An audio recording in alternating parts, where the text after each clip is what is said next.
Má fọwọ́ kàn.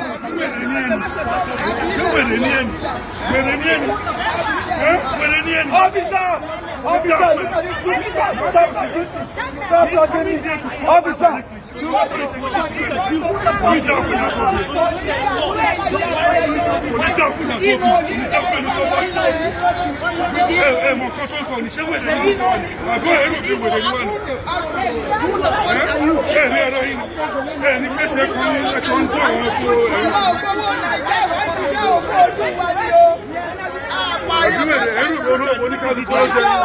You can't. She's a lady. You can't just talk to her anyhow. You can't just talk to her anyhow. Okay? You can't just talk to her anyhow. Okay?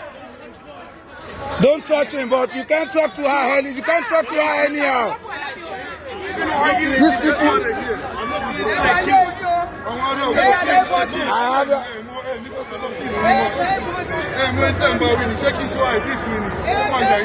I do.